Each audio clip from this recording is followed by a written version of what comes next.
Greetings to Mizoram residents and urge them to participate in the forthcoming elections in a larger number and in a very ethical manner. Mizoram is a storehouse of natural beauty with its endless variety of landscape, hilly terrains, meandering streams, deep gorges, rich wealth of flora and fauna. Also known for their hospitality, people and society here are knitted together by a very solid code of ethics, and I am sure that this will reflect during the voting also when people turn up in larger numbers and in a very ethical voting. We met the political parties. I am just coming one by one. So the first thing we do is to meet political parties so that we hear them out. We met national and regional political parties. The parties who attended were AAP, BJP, Indian National Congress and MNF. I'll just briefly tell you what were their requests and then tell you what we will do about that. So the request was for some of them requested for increasing the limit of expenditure in Mizoram for the candidates. All parties one by one after another, requested not to schedule the polls on Saturday and Sunday. There was request for no unreasonable restrictions on placing of posters and the campaign material. One of the parties requested for providing transport to the voters who are persons with disability, PWDs. Then as regards the voting from home for the senior citizens 80 plus and PWDs, they said that their vote secrecy may be maintained. So these were the major demands from. I'll give you an overview of answer of each one of this during my address. So just to first give you an overview of what is the position of electors and all. The total electors in these states are 8.38 lakhs. Total number of constituencies are 40, of which one is the general agency and rest of all are 39 ST constituencies. The female voters outnumber male voters, which is a very encouraging and positive part in the state of Mizoram. The service voters number is 5021, while persons with disabilities are 3058. There are 919080 years and above voters, and there are also 615 voters who are 100 plus. Now friends, the commission is emphasizing a lot on the young voters. So catch them young. I mean, as soon as they become 18, we must get them into our electoral roll. So the SSR is also focusing on the young voters. So the first time voters between 18 to 19 years of age cohort are 40,934. And as I mentioned earlier, the role gender ratio is 1060, very favorable and encouraging for women. During this exercise, this SSR, the commission has laid special emphasis on registration of new age voters, old age voters, and also the persons with disabilities. And electoral roll is revision going on. The final will be published on 4th of October 2023, well before the election. Now, after the electors' data, if I give you an overview of the polling stations, the number of polling stations in the state is 1276, and average voter per booth is only 657. We have a restriction that it cannot be in any case more than 1500 per booth, but here average voter number is 657 because of the difficult terrain and distant places. I won't say predominantly, but more in rural areas 751 with 525 in the urban areas, and of which 95 would be purely women managed polling stations.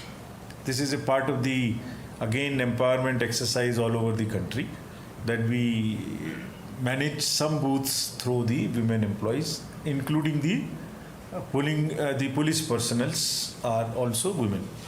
Similarly, there would be 11 PWD managed booths also. I mean, the total booths would be managed by persons with disabilities. So that, this is again a message which we want to convey. And don't convey, we want to use our platform to express this, that they are also equally capable. They don't suffer from that kind of any problem. That is, if given the chance, they can always perform better.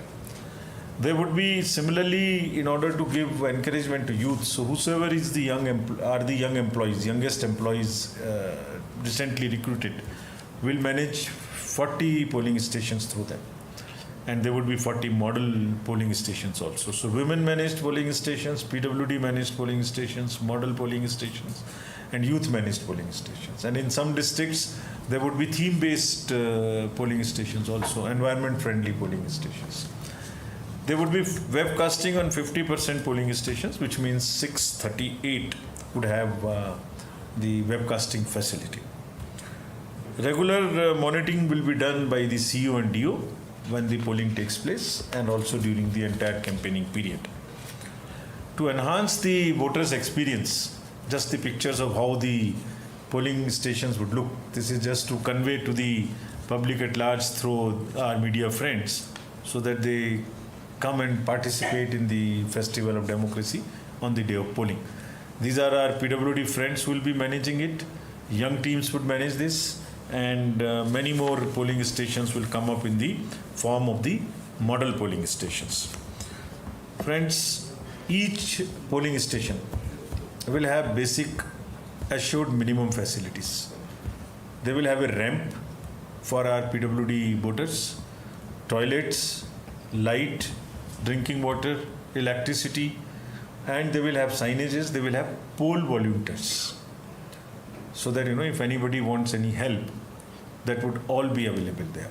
All the district magistrates and in our meetings with the senior officials, they have been all requested and directed to complete the availability of these basic facilities at all the polling stations.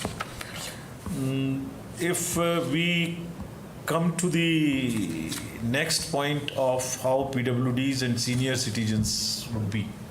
So as I mentioned, there are 3058 PWDs, 919080 plus senior citizens, 615 is the number. So how would we facilitate? This time commission is allowing them to exercise their right if they want to vote from their home. If they are for any reason not able to come to the polling station, our request is for everybody to participate and come to the polling station. But for if any reason they are not well or something, then there is a form 12D which can be filled up within 5 days of notification. That is a form to show willingness that we want to exercise the facility of vote from our home, which they can exercise. So this is for the persons with disability who have 40% and plus disability, or the senior citizens 80 plus. Or instead of this, if they are coming to the polling station, I will talk when the IT systems I talk about. There is an application, mobile app called the Saksham. Saksham means I am capable, on which the persons with disabilities can book their facilities. If they want a ramp, if they want a wheelchair, they want a volunteer, or they want anything, they can register and also pre-book those services which are available on the Saksham app. So, going to the last mile and having inclusive and participative elections, you know more than us how some of the polling stations are tough. This is the condition in which the polling parties would be going. There are 22 non-motorable polling stations in the state, and they will be navigated either through boats or on foot or maybe some other ways, but there would be a party well dispatched within the time frame to reach the polling stations. Some of the polling stations are like this. We are giving you the tough and inaccessible areas polling stations. Next, just the glimpse of it. Now I come to the IT applications. there is a lot of use of the information technology in the conduct of elections. In three verticals we use the technology. Firstly, for voters. Secondly, for candidates and political parties. Thirdly, for management of elections. So this is what we are saying about voters. Now, our resolve is to do the elections in absolutely fair and inducement free. Now, how can they be inducement free? I will come to whatever instructions we have given to you, but before that, we have an application and we request you to kindly popularize it to the masses. See vigil means, by and large, it means the citizens be vigilant. Means help us in identifying, give us information if there is anything wrong happening anywhere. If money is being distributed or drugs are passing through or somebody is getting liquor from somewhere or posters are being wrongly put or whatever violation as per you is taking place, please inform us. And what is the way of informing? Just take a photo from your mobile, post it. Just write text, post it. Write it on paper, take a photo, post it. So, and don't say anything else. Your longitude and latitude, because of the phone, we will capture ourselves. Our system, the C Vigil, can capture the lat long of the location of the phone through lat long, and can auto detect that it is from this and this constituency and from this and this locality. And within 100 minutes, our nearby team will reach and check that particular point. This is what we are guaranteeing. This is what we are attempting, enduring that within 100 minutes, our team which is nearby reaches the location which has been captured and resolve the issue. Many states, people have used it very, very effectively. And I'm sure the state of Mizoram would definitely use it because people are very enlightened and would like to see that elections are ethical, and it will help us a great way. Then we have a voter helpline. Anybody can check, apply online, can check the name in the electoral roll, can do the polling station details, can collect with BLO and ERO, check election results, information on EVM, download EPIC if your mobile number is linked to your voter card, you can even download your EPIC. So this is what it is. Now coming to the political parties and candidates. This is the portal called Suvidha portal. It is for their information, which we would also like you to kindly popularize, that whatever facilities they want to take, say booking of the campaign ground, taking permissions for the vehicles, all that can be taken on the Suvidha portal. And the facility is giving on first in, first out basis. So if I have applied for booking a ground for my rally first, DEO is supposed to give it first to me, so that there is a level playing field. The party in power or influential person doesn't kind of capture everything, rather it is for everybody equally available. Then next we come to another very important application which we have, and again please popularize it. This is Know Your Candidate. So this is a part of the informed voting, again which will ensure the ethical voting. All the details of the candidates are available on this application called KYC Know Your Candidate. Means the entire affidavit which he files is available. So you can view what details the candidate has given, so that electors are informed before voting a particular candidate. तो चुनाव आयोग की तरफ से ये press conference की जा रही थी, जिसमें तमाम जानकारी दी गई। खास तौर पर मिजोरम के दौरे पर चुनाव आयोग था। इस वक्त करीब 20